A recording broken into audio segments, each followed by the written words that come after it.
Kim Jong-un has been North Korea's supreme leader since 2011. Citizens are forced to treat him as a god and the father of North Korea. If someone was caught talking badly about him, they would be at risk of execution. While his father believed Kim Jong-un was the only son fit to look over North Korea, many would question how. The man is cruel, committing inhumane actions, like executing a government official with a blowtorch and feeding his uncles to dogs. There is no surprise countless countries don't want him to possess nuclear weapons. Under Kim Jong-un's control, inhabitants' state of living is not well known due to the fact most of the country is blocked from the media, such as BBC, who recently was forbidden to return to North Korea.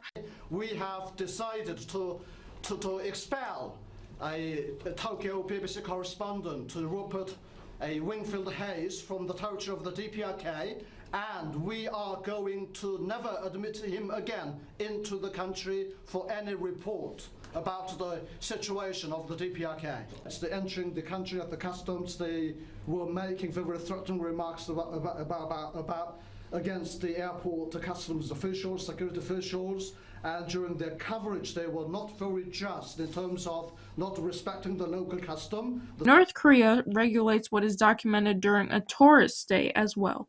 Tourists only see the theme park and other miscellaneous tourist attractions, but as more North Koreans flee to China, we learn more about what is happening in the areas no one can enter. Countries aren't against North Korea having nuclear weapons solely because of Kim Jong-un. Before 2011, there were countless efforts to end North Korea's research. In 1985, North Korea joined the Nuclear Non-Proliferation Treaty, which shut down all nuclear studies in the country. After 9 years, the country began to research nuclear weapons again, causing the United States to intervene due to their alliance with South Korea.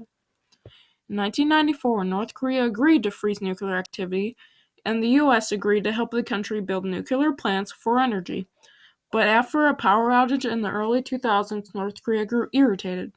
In January of 2002, North Korea withdrew from the Nuclear Non-Proliferation Treaty, and in October, it was confirmed the country was operating nuclear weapons again.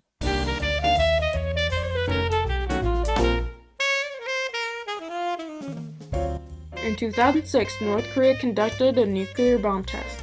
After said tests, the United Nations restricted the country's military and took luxurious goods from North Korea's officials to persuade them to call off nuclear studies.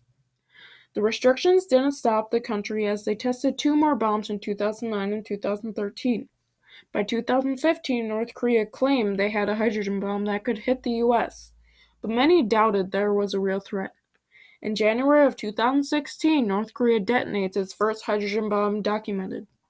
The most recent test in September 9, 2016 was North Korea's 5th test, which to date is the most powerful detonation they put on.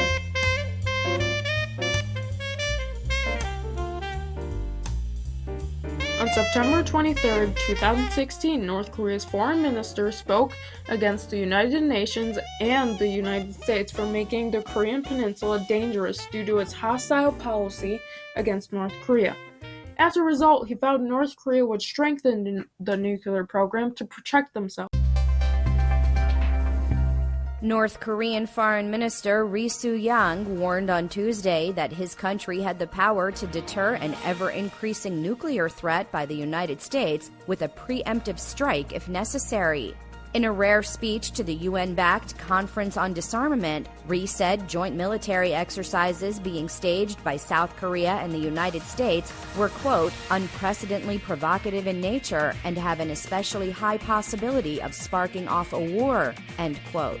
Ri told the Geneva Forum that the DPRK cannot but bolster its nuclear deterrent capability to cope with the ever-increasing nuclear threat of the U.S. Now the DPRK has the power of deterring the U.S. and conducting a preemptive strike. Although China is an ally of North Korea and they hold an embassy in the country, China firmly opposes their choice to use nuclear weapons. 维护东北亚和平稳定是中方的坚定立场。我们强烈敦促朝方信守无核化承诺，遵守安理会相关决议，停止采取任何